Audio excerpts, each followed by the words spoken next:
Hey, I appreciate the opportunity to tell you some things about myself and my background. I enjoy a lot of it when I think about it, and I feel very blessed in a lot of ways. And you know, Mom and Dad met during World War II at a military base in Oklahoma. And Mom worked at a motel off base, and she also worked on the base. And shortly after I was born, they moved to New Mexico. Dad went to work for Halliburton, and but you know, Mom, during her raising, Mom had, I think it was a 4th grade education, and she was raised in a dirt floor farmhouse there in Oklahoma. And Dad was raised as on a farm in Haxton, just outside of Haxton, Colorado, a wheat farmer, and a large family. And when World War II started, a couple of cousins went off to the war. One of them went down at USS Arizona, in the USS Arizona at Pearl Harbor. And then Dad's oldest brother was hurt in a farming accident right after the war started, and he developed gangrene and died 2 weeks later. And my dad had a rough life. He went off and joined the Army before he was 16, and went off to war. And Dad came home from the war an alcoholic. He could drink a 5th of whiskey every day, and if you didn't really know him, you wouldn't even know he was drinking. And you know, Mom wasn't what they call an enabler. I learned later there's a meaning for it. In other words, she helped him to get his whiskey, kept it ready for him, and this, that, and the other. And he'd get up 4 o'clock every morning, 4:30. He'd leave the house. He'd go to work in the oil field. He'd come in usually around 7 or 7:30, and eat a quick dinner and go to bed. And that was it, how we interacted, very little. And during my whole time growing up, I doubt. Well, I know Dad never gave a compliment to anyone. It was just the way he was. He was a hard man.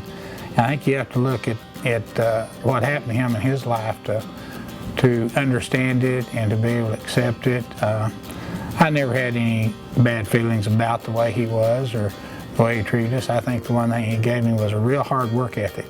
They went through some difficult times. Those were difficult times in America. And but then at 2 years old, I was diagnosed with polio. That was during the days before they had the vaccine, and I remember a little girl dying that lived real close to us. She was in an iron lung, and I didn't have an iron lung. My polio was more or less in my left side of my body, but more in the lower side than the upper. And some years later, I was diagnosed with post-polio syndrome, it's called, which is a returning of the original polio disease and damaging the horn cells and this, that, and the other. And I went to Dallas. The doctor said for me to quit exercising, take a nap every day, and just not use up the muscles that I had left, that I would have them longer, yada, yada, yada. And I went home. I did that 3 or 4 days, I think, and I said, this isn't going to work. So I just got up and continued to work like I always had. And I'm glad I did today, and I found that exercise is a big key for my health. If I don't exercise, I don't have the health or strength or the stamina or the want to or the energy, and I feel great today because I exercise regularly. I went to work for the same company my dad had worked for, which was a very large well service company, the largest. Actually had more trucks on the road than the United States government at one time, and in the history of the company as it developed, and it's still developing. I worked there quite a few years, and then just as coincidences happen, I quit, took another opportunity later on. People couldn't believe I'd left because Dad grew up in that company, and I was raised in the oil field camps, they were called. As Dad moved 8 times from the time I started school to the time I graduated from high school.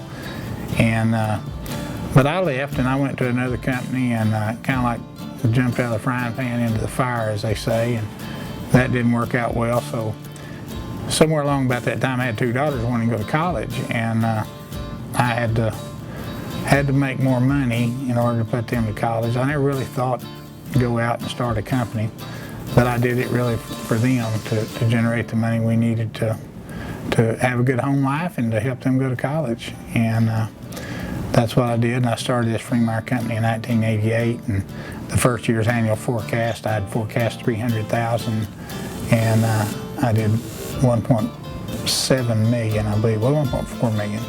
The next year was 1.7, the next year 2.4, and then it was 3 something, and it was 6 something, and over the next few years, it had divided up into 4 or 5 different companies with gross revenues between $30 and $40 million.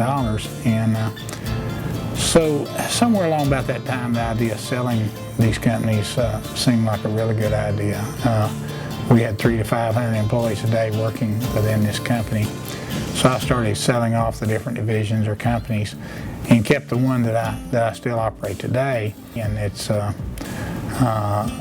interesting. Last year, as our growth went up 4, 5, 6 times more than the previous best year we ever had, a lot of our competitors, they said they can't do it. They would tell my clients, my customers, they can't do it. Don't give them the work. And the customers entrusted me with the work, and they gave it to me.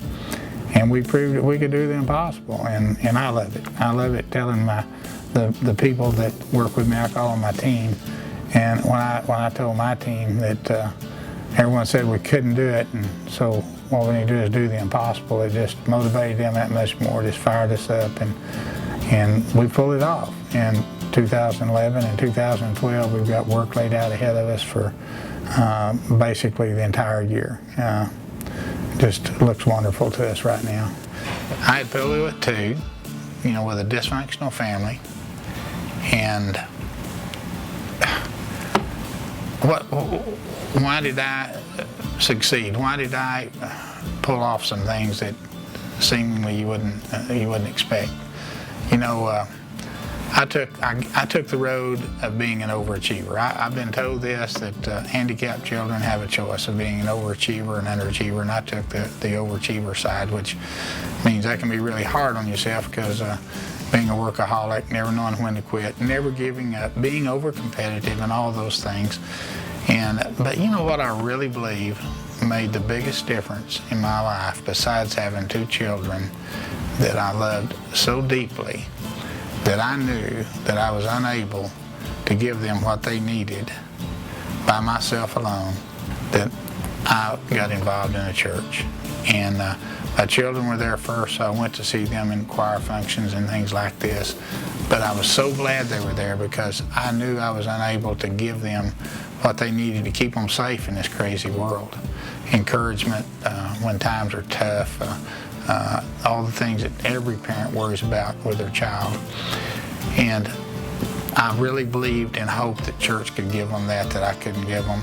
And I think it did, and it gave it to me too. Once I was involved in church, I can remember a couple of people who stand out. One man that really stands out is Herman Glass, and another one is Willard Davis. That gave me encouragement all the time. They made me believe in myself when I was a really young man. They were older gentlemen and my mentors and mentors, but wow, encouragement is so big, and they knew how to give encouragement. And I think because of that encouragement, then I eventually at some point started speaking in the church and started teaching a Sunday school class, and I became a more confident person. And I believe that was really the beginning of the turning point of being a shy person to someone who would be strong enough eventually to do the things I've done in my life. And I thank God for that.